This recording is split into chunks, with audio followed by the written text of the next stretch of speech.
Terletak di pesisir Laut Cina Selatan, Kuala Terengganu menjadi pintu masuk penting bagi perdagangan maritim yang menghubungkan Asia Timur dan Asia Tenggara. Di sebalik sejarah masyhur sejak zaman purba, ada bunyian yang menyimpan falsafah kehidupan dan membuka lembaran sejarah Kesultanan Silam.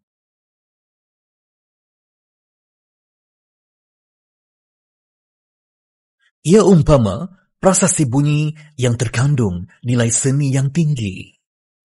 Genta sebenarnya bukan hanya soal sejarah, tetapi juga simbol ketegasan dan keprihatinan Sultan dalam memertabatkan budaya dan agama. Genta, lambang kearifan rakyat dalam berkarya melalui seni pembuatan alat tradisi zaman berzaman. Genta, makna sebuah penyatuan dan kesetiaan. Zaman dulu, masa saya kecil-kecil dulu, biasa 30 minit sebelum beka, gedung bunyi semua. Tanpa bunyi genta, kita rasa macam ada kekosongan lah. Kita rasa tak lengkap je. Masih rindu dengan suasana bunyi genta. Kalau tak ada genta ni, kita rasa rindu juga. Bunyi dia tu kan. Bulan puasa ni kita nak dengar genta. Kereta ni memang lama dah dia macam tu. Dia tak boleh apuh. Pasal orang-orang pelacur pun mari naik semua atas tu. Tengok.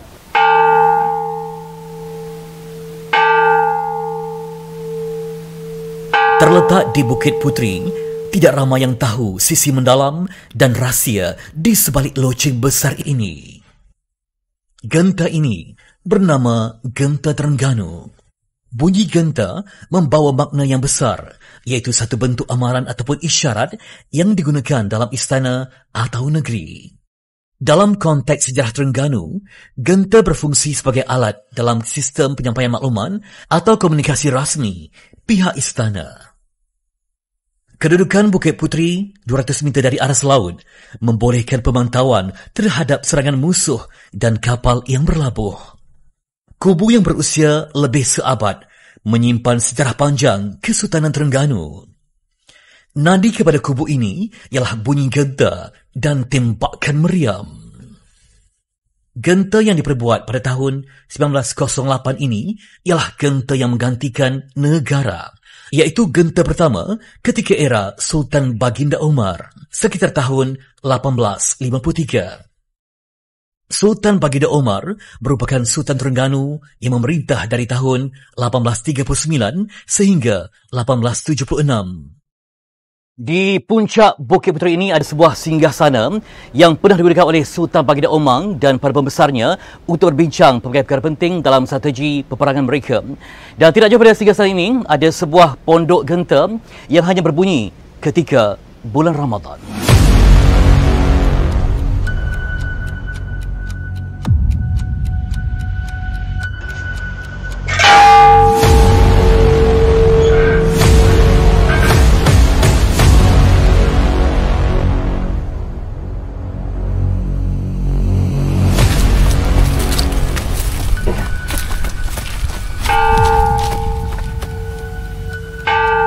Genta di Bukit Puteri lebih daripada sekadar pukulan untuk mengkabarkan waktu berbuka puasa. Mengimbas sejarah, genta ini akan berbunyi tanpa henti ketika gelora datang melanda negeri.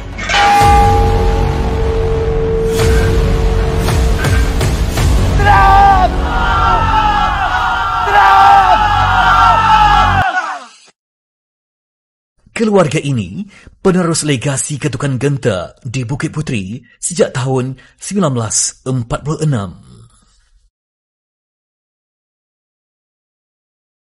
Beberapa hari sebelum Ramadan, kami akan meninjau kawasan di Bukit Puteri ini. Di puncak sana ada genta yang akan dipukul sebelum masuk waktu berbuka. Jadi inilah legasi keluarga Encik Mansur, anaknya Muiz dan juga anak saudaranya Hamidi yang memikul tanggungjawab untuk tradisi ini. Saya naik atas ya? Sila. Ada berapa anak tangga? 90 anak tangga. 90 anak tangga? Ini macam baru lagi kan? Betul. Tangga ni. Sebelum ni awak macam mana? Dulu ngakut atas ni, ada tangga besi. Tangga besi, ada sana tangga yang saya tunjuk. Oh. Payah juga naik ya? Payah juga. Tu, tangga yang kedua. Lepas tangga besi, tangga yang kedua. Naik kot sini, lepas tu baru tangga baru yang ni. Payah juga. Oh, ni Tangga 90 nak tangga. Ya. Jom kita naik. Ya. Pakcik boleh ke? Boleh. Sebenarnya Cik Mansur ni kan sudah lama tidak menaiki tangga untuk ke atas ya. Dah lama ditinggalkan tugasan ini. Jadi hari ini buat pertama kalinya beliau kembali ke atas untuk menjejak memori dan juga melihat perjuangan anak-anaknya meneruskan tradisi. Betul dah. Okey. Jadi Cik Mansur ingat tak bila kali terakhir naik ke sini? Bila tak naik. Tak ingat lama dah. Dulu naik ke tu? Sana besi. Tangga tu tiang. Dah 5 tahun tak naik ke lebih? Lebih lah. Lebih? 2 tahun dia. Dan untuk maklumat anda, Cik Mansur menjalani pembedahan untuk pitasan jantung. Jadi selepas itu memang tak naik lagi lah. Tapi keadaan kesihatan yang kembali pulih dan dia pun ingin melihat bagaimana tempat yang menjadi kenangan dalam kehidupannya. Betul. Kita naik atas lah.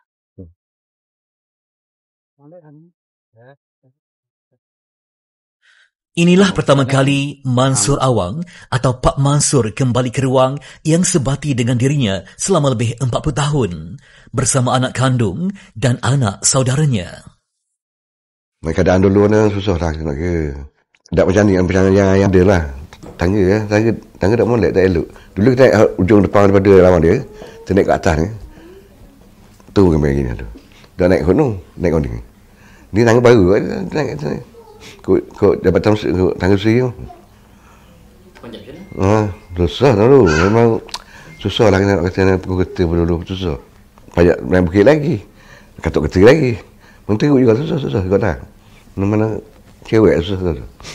Mana tugas boleh buat. Ikut lawan tugas lah. Tugas itu kini beralih kepada anak kelimanya, Muinzuddin Mansur. Masa itu terharu juga tengok Ajar naik tangga. Walaupun dah orok, dia terai kot naik. Cuba kot nak ajar kita, Mu'in nak tunjuk ajar katuk kereta tu begitu.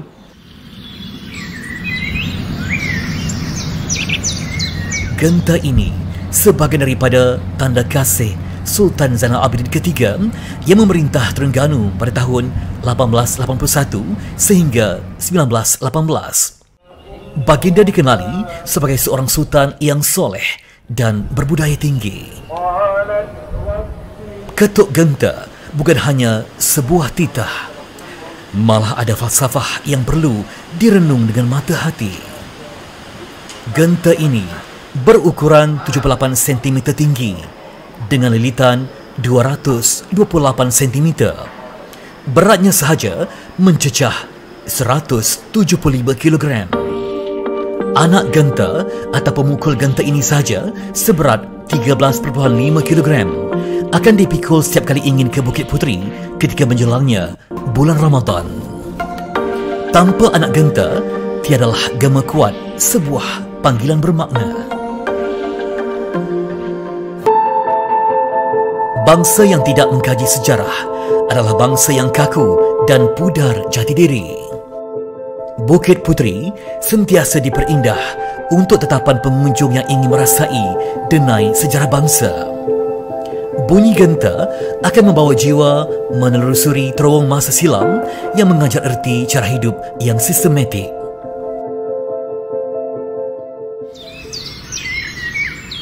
Sang pemukul genta akan bergegas mencari anak genta dan melaksanakan perintah kecemasan. Genta permulaan kepada tindakan penting terutama dalam keselamatan rakyat dan negeri. Pukulan genta tanpa henti adalah isyarat yang perlu diperhalusi.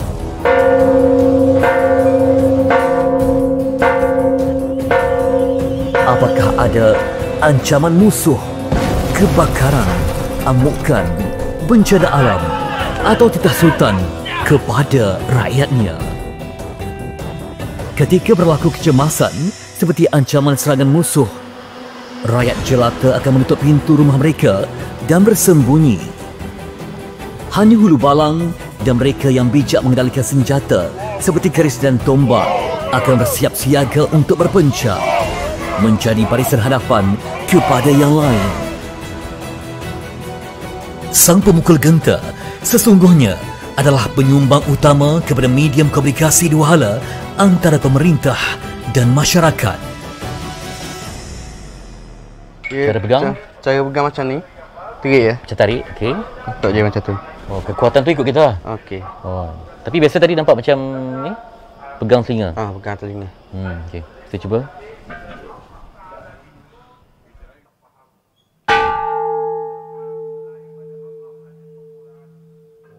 Dia punya bunyi tu memang kuat lah ya. Kita dapat bayangkan kalau Muiz ataupun sebenarnya orang buat bersendirian ya, tengah malam bunyi lebih kuat kan. Jadi memerlukan jugalah kepada persediaan dan juga ilmu ya. Biasa macam mana orang nak sesuaikan supaya bunyi tu tak terlalu kuat di telinga? Dia macam apa panggil, dah kalih. Oh, dah biasa dah. Dah biasa. Jadi dia kena diteruskan oleh Muiz, gitu.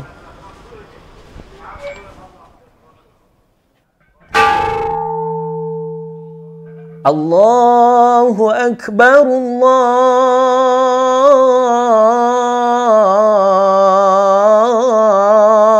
Akbar, Allahu Akbar, Allahu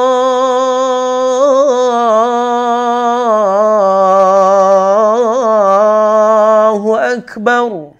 Azan, seruan penting dalam kehidupan umat Islam, terutama dalam pemberitahuan masuknya waktu solat fardu.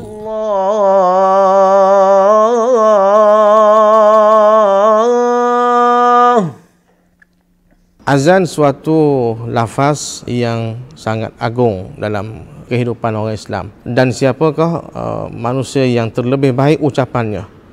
Mimman da'a ila Allah, selain daripada orang yang menyeru manusia kepada jalan Allah, wa amila salihah, dan kepada nak buat amal salih. Kalimah azan ini sendiri dalam kita punya perbahasan ulama fiqh disebut kalaulah kita sedang melaksanakan sesuatu kerja yang lain, tiba-tiba orang azan, maka pada ketika itu digalakkan ataupun disunatkan sangat-sangat untuk berhentikan buat kerja yang kita buat tu dan kita sahut panggilan azan. Timbul persoalan, apakah ketukan genta bercanggah dengan syariat Islam? Sedangkan sudah ada azan sebagai panggilan yang dilaungkan 5 kali sehari. Dan adakah dengan adanya genta ini, azan yang kita telah pun laksanakan sejak sekian lama ini menjadi suatu yang bertembung dengan genta ni? Dah genta sudah ada, azan macam mana? Sebenarnya azan ini tidak akan menjadi suatu yang terkesan dengan apa jua alat-alat yang direka oleh manusia. Genta, beduk, ini semua alat-alat yang dicipta oleh manusia pada hari ini sebagai satu tanda kepada orang-orang kampung ataupun siapa-siapa yang mendengarnya supaya lebih peka. Oh, sikit lagi nak sahur. Oh, sikit lagi nak buka puasa.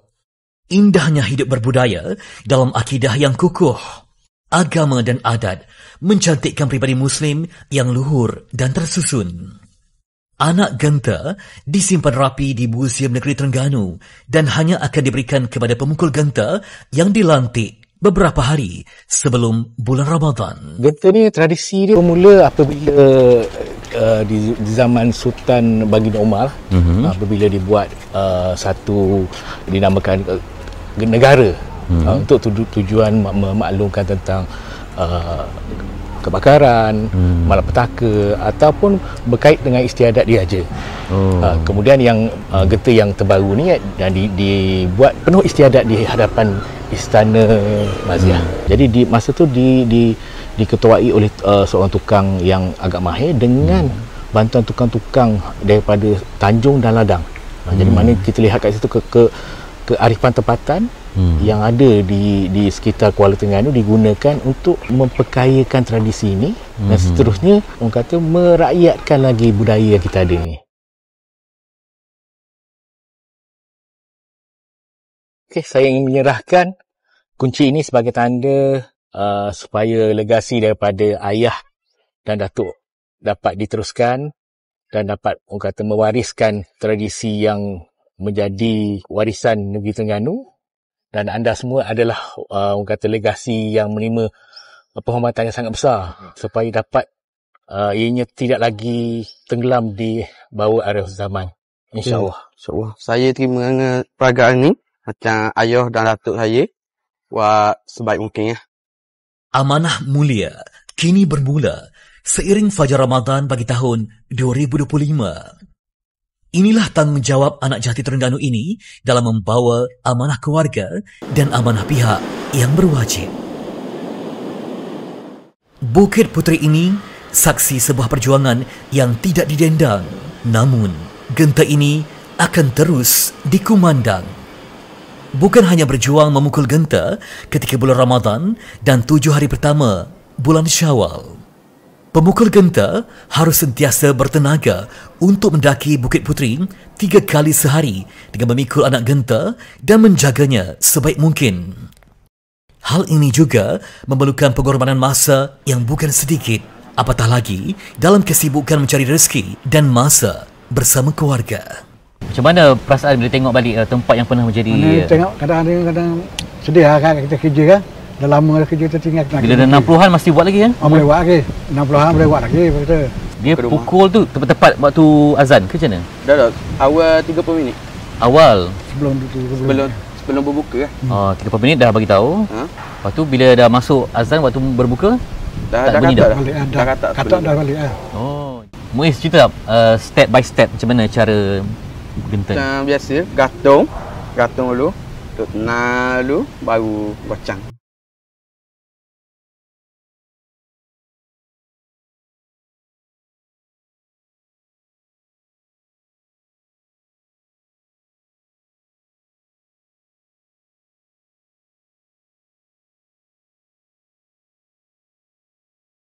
Dia punya kekuatan tu sama tak?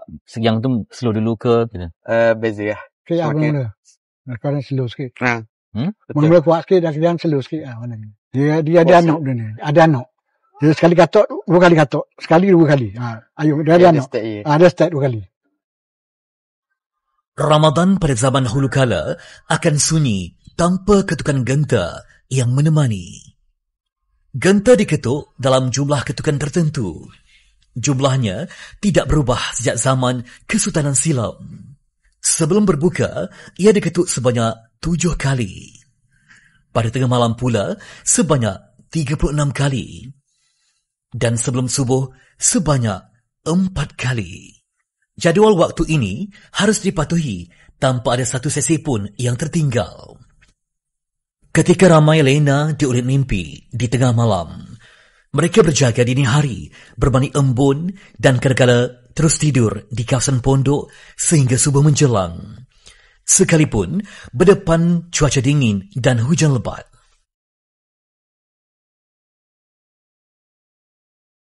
Dalam sejarahnya, seorang pakar tembaga bernama Wan Ali Wan Awang bersama peduang tembaga yang lain daripada Kampung Tanjung dan Kampung Baya di Kuala Terengganu dipilih untuk menghasilkan alat istimewa ini.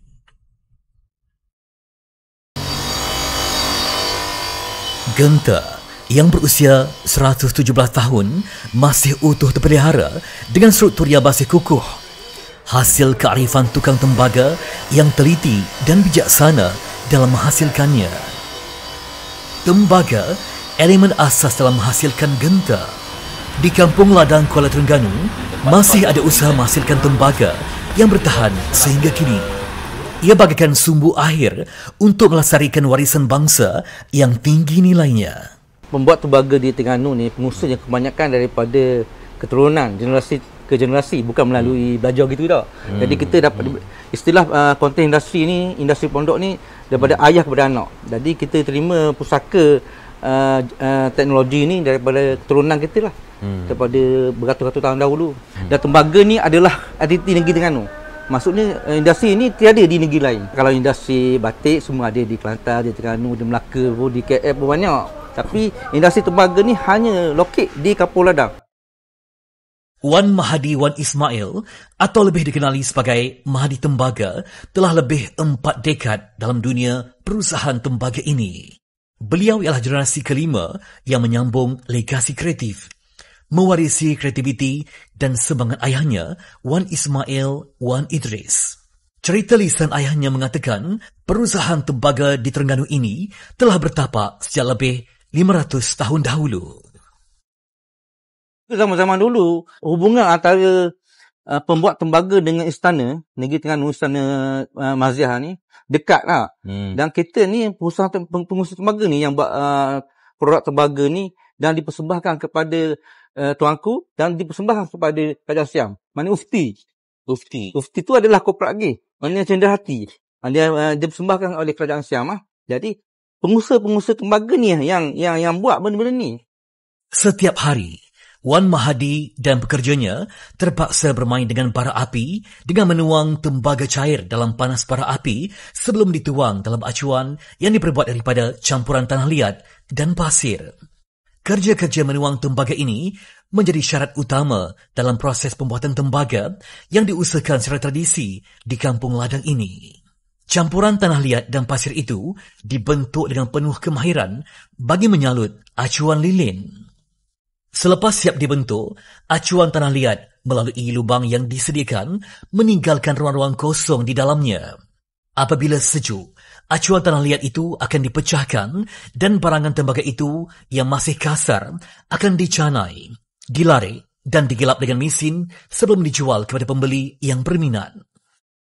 Kalau dulu zaman 70-an, zaman 80-an, zaman 90-an, anak-anak ni yang ada bakat seni ni, nak masuk bidang seni, art and design ke, ataupun fashion ke, ataupun bahagian grafik ke, diorang dulu tak digalakkan.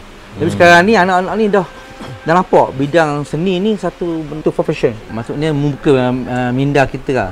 Seni ni boleh buat satu pendapatan. Peningkatan kos bahan mentah yang semakin sukar untuk diperolehi dan cabaran mendapat karyawan berkualiti antara rintangan dalam menghidupkan legasi unggul tembaga. Apa yang dilakukan Wan Mahadi hari ini lebih kepada tanggungjawab sosial dan semangat membara untuk memastikan keunikan tembaga dan persada kraft tangan terus bersinar dan mampu menambat khalayak yang lebih luas. Masyarakat sudah moden, kita dah akan hilang warisan-warisan kita ni. Dari segi ukiran kayu, dari segi batik, tembaga, dari segi perak. Jadi semua ni tiada player baru, tiada generasi baru yang nak ambil alih ni. Jadi kita dah kehilangan satu warisan kita. Warisan yang mahal. Sebab warisan tembaga ni bukan satu warisan yang boleh awak belajar nak buat, tak. Bila dah mati dah situ, mahal habis. Jadi maka di sini golongan-golongan akademik gini dah nampak benda ni perlu orang kata kita dihayati lah. Dihayati dan diangkat balik industri ni supaya orang untuk generasi akan datang.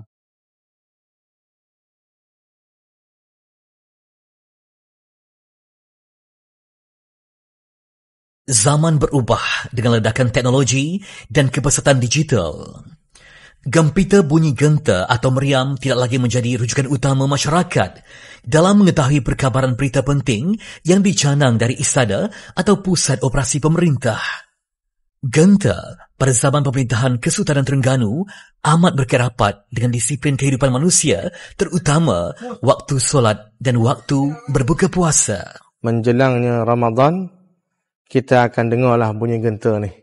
Bulan-bulan lain tak dengar. Di Terengganu ni, ini suatu adat yang masih dikekalkan sehingga kini. Tradisi pukulan genta ni sangat harus kita pelihara sampai bila-bila, supaya anak cucu kita, generasi-generasi yang akan datang kenal. Walaupun sudah ada AI, sudah ada teknologi yang canggih, mereka juga kena tahu macam mana pukulan genta yang nak memberitahu orang kampung pada masa itu tentang waktu yang penting ini akan tiba dan akan berlalu. Sejauh mana pukulan genta yang ada pada hari ini dapat didengari oleh masyarakat setempat? Zaman dulu kan, kalau ikut dengan cerita ayah ke apa semua, kalau kita palu genta kat sini, berapa jauh kita dapat dengar dia punya laungan tu? 2 kilometer. 2 kilo lebih kurang dari sini ke mana? Ke Masjid Seberang Takir. Masjid Seberang Takir. Bila kalau kita palu ataupun ketuk genta di sini, dia punya bunyi tu dapat dengar sehingga ke Masjid Seberang Takir yang terdapat di hujung sana. Dan sekarang ini Muiz dan Midi akan ketuk genta di sini. Jadi saya akan bergerak ke Seberang Takir di masjid tu. Jadi awak kat sini akan pukul ataupun ketuk 36 kali. 36 kali. Kita buat panggilan video. Saya akan telefonlah sama ada dengar ataupun tidak. Okey. Ya? Sebab bila dah berulang zaman ni kan macam-macam ada bunyi bising, kadang-kadang tak dapat dengar kan. Okey. Jadi waktu siang kita akan cuba dapat dengar ataupun tidak dalam jarak 2 km. Saya gerak sekarang Okey.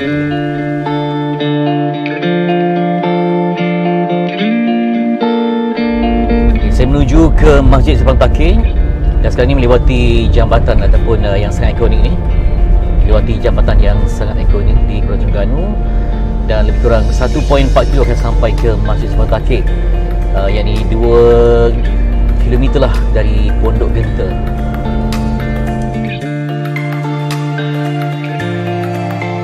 Dan saya pun dah sampai di Masjid Seberang Takir dan akan berhubung dengan Muiz yang berada di Bukit Puteri.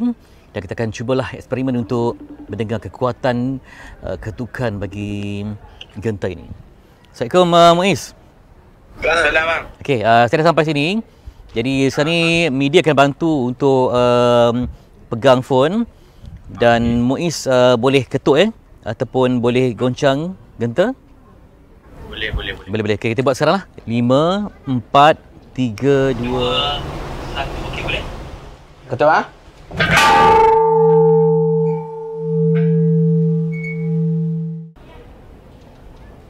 Okey, ada.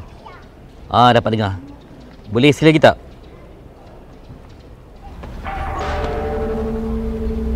Ada. Okey, dalam situasi di mana ada sikit bunyi enjin bot, bunyi kenderaan, bunyi orang ramai di masjid ini, memang jelas ada bunyinya dari arah Bukit Puteri, ketukan genta sehinggalah ke Masjid Seberang Takir ini dalam jarak 2 km. Bunyi sayup-sayup ketukan genta dari arah Bukit Puteri yang dibawa oleh tiupan angin dapat didengar dalam jarak 2 km.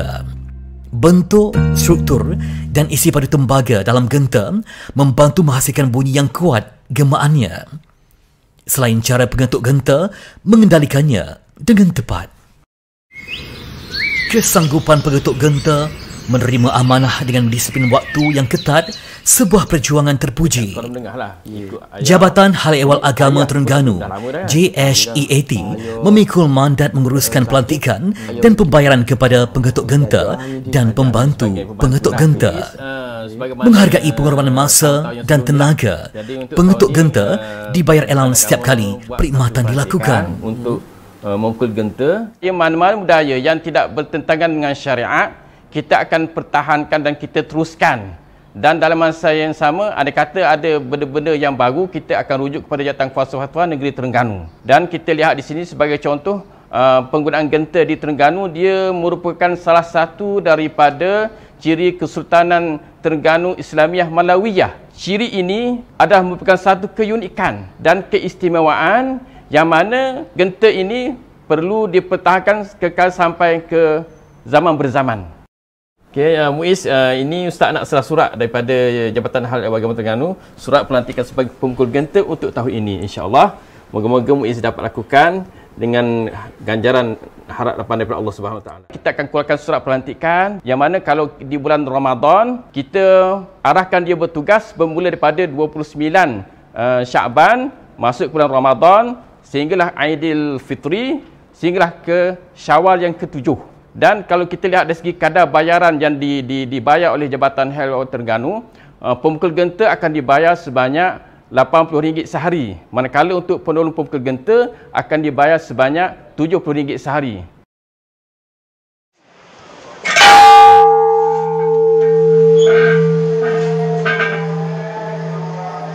Jadi pemilihan ini kita lihat dari segi kriterianya berpengalaman dan juga biasa dengan amalan-amalan yang dilakukan oleh orang yang dahulu. Jadi kita dah melihat ada dua petugas ini, dia memang dah biasa daripada kecil sampai ke besar mengikuti orang tua. Jadi kita beri amanah kepada dua orang ini untuk melakukan tugas memukul genta. Pelantikan rasmi amat penting agar warisan ini dapat didokumentasikan untuk rujukan generasi mendatang. Ketukan genta sesungguhnya adalah perjuangan untuk syiar Islam.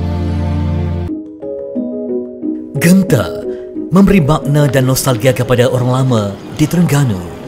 Berdasarkan nota yang tertulis dalam buku Sejarah Darul Iman, genta masih berbunyi sekalipun berdepan penjajahan Jepun dan British. Setiap warga yang berjiwa merdeka miliki cara untuk mempertahankan warisan bangsa dengan gaya tersendiri. Semaju manapun suatu bangsa, warisanlah yang menjadi akal budi yang diingati. Hal ini termasuklah sajian lama yang bukan sahaja miliki aroma memikat, malah rasa yang begitu menyelerakan. Wan Ju Soh Wan Ngah, 63 tahun atau mesra dipanggil Pak Soh, adalah antara individu yang masih berjuang dengan cara tradisi dalam menghasilkan kuih akok Terengganu. Di Kampung Baru Serada, 17 km dari Bukit Puteri, ada kebahagiaan dalam melestarikan cita rasa ibunda yang tidak jemu diusahakan, sekalipun berdepan dunia makanan moden yang tular. Sekalipun mampu menghasilkan kuih akok dengan peralatan moden dengan jumlah yang lebih banyak, bapa kepada 8 cahaya mata ini tetap setia dengan cara tradisi. Sabut kelapa dan asap menjadi teman setianya sejak 30 tahun lalu. Sebut kat atas. Kita nak panaskan di bahagian bawah. Sebab kalau dia tak panas bahagian bawah, akok tu tak akan naik. Baiklah, sekalipun memiliki cara yang moden tetapi mengikut Pak Soh, akok Terengganu ini hanya akan lazat dan rasa autentik sekiranya menggunakan kaedah tradisional untuk memasaknya. Di mana penggunaan sabut ni amat penting untuk menghasilkan rasa dah. Rasa dan aroma. Rasa dan aroma yang memikat jiwa untuk akok yang istimewa ini. Pak Soh akan dibantu oleh anak-anak yang berkelapangan seusai sesi persekolahan mereka. Namun, dia sudah terbiasa menguruskannya secara bersendirian. Zaman dulu, orang buat akok dan ini, dia pakai guna telur itik. Beza tak rasa telur ayam telur itik tu? Rasa dia lain. Dengan telur ayam biasa. Sudah kita adon, kita kena perak sekurang-kurang 4 jam. Yang ni yang orang tak ada berapa nak buat ni. Telur, tepung? Telur, tepung, gula, santan. Bila nak tahu masak tak masak, yang akan kuning di bahagian tepi ni, akak tu sudah masak. Orang Terengganu dia nak hangus. Hitam-hitam sikit dia. Cinggaring lah. Garing. Bukan garing, dia hangus tu. Hangus? Dia, hangus. Lagi sedap? Dia aroma dia lebih. Memandangkan Ramadan bulan yang istimewa, jadi biasanya ramai juga yang menempah daripada Pak Soh menu yang istimewa ini, hasil daripada sentuhan Pak Soh sendiri selama puluhan tahun lamanya. Jadi siapa yang selalu beli kat sini? Ya, ada seorang budak tu, mula peringkat awal tu dia beli untuk rasa 3 biji. Dengan harga RM3. Lepas tu lama-lama dia kau banyak beli. Banyak. Mungkin untuk sedekah Ramadan. Mungkin untuk sedekah Ramadan. Gini ya. Ni aku akok puasa week ke sejik ni. Buat buka puasa. Setiap kali menjelang Ramadan, kuih akok Terengganu ini laris jualannya.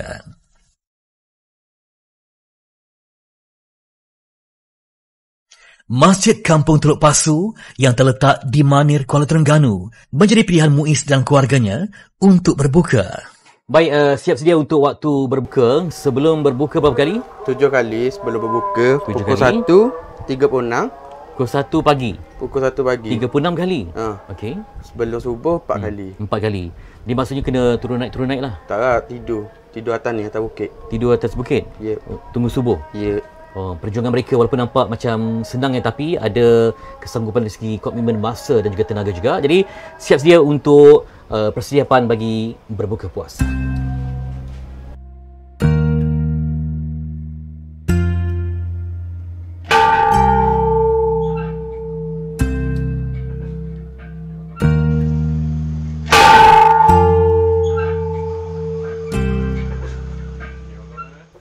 Di sinilah Muiz berkongsi rasa kemanisan Ramadan. Assalamualaikum. Alhamdulillah. Ramadan adalah bulan yang menghamparkan ukhuwah sesama Muslim. Tanpa mengira status dan latar belakang, umat Islam mampu duduk bersama menikmati juadah. Jadi Muiz bawa hari ini yang istimewa, akok Terengganu, untuk melengkapkan lagi juadah berbuka hari ini. Ramai datang berduduk masjid macam biasa untuk rapatkan ukhuwah di bulan Ramadan. Jadi kita nak muka dah ni? Boleh. Ada macam-macam kuih. Alhamdulillah rezeki kita hari ini. Jadi imam akan baca doa lah. A'udzubillahi samil alim. Bismillahirrahmanirrahim. Alhamdulillahirabbil alamin wassalatu wassalamu ala asyrafil anbiya. Waktu berbuka adalah detik istimewa untuk mentadabur erti lapar dan dahaga. Juga makna sabar dan redha terhadap ketetapan syariat. Sayyidina Muhammadin wa ala alihi wa sahbihi ajma'in. Walhamdulillahi rabbil alamin.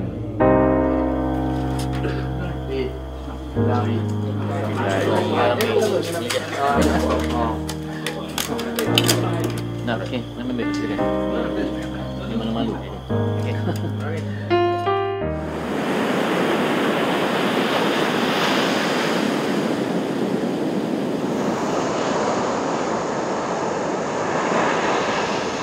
Negeri nan permai penuh warisan,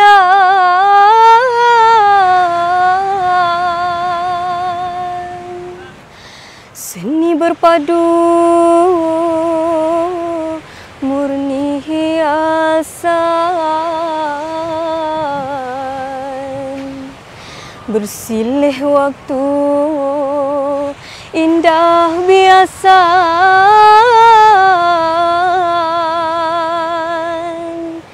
tetap terjaga segala pesan.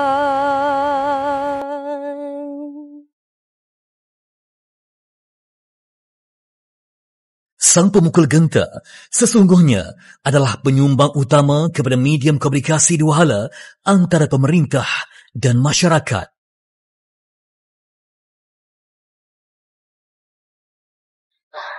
Ya Allah, ya Allah, ya Allah. Ketika genta berbunyi bertalu-talu, pembesar-pembesar raja dan segala hamba sahaya berlari menuju istana dan pusat gerakan masing-masing dengan senjata mereka sambil mencari kabar apa sebenarnya yang berlaku.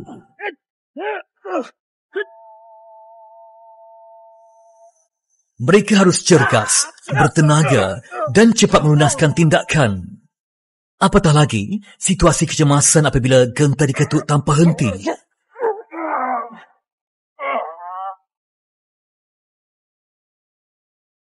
Ketika ini, seisi kampung akan debar menanti berita rasmi. Ia akan meniti mulut ke mulut sehingga perkabaran sebenar diterima daripada ketua kampung masing-masing.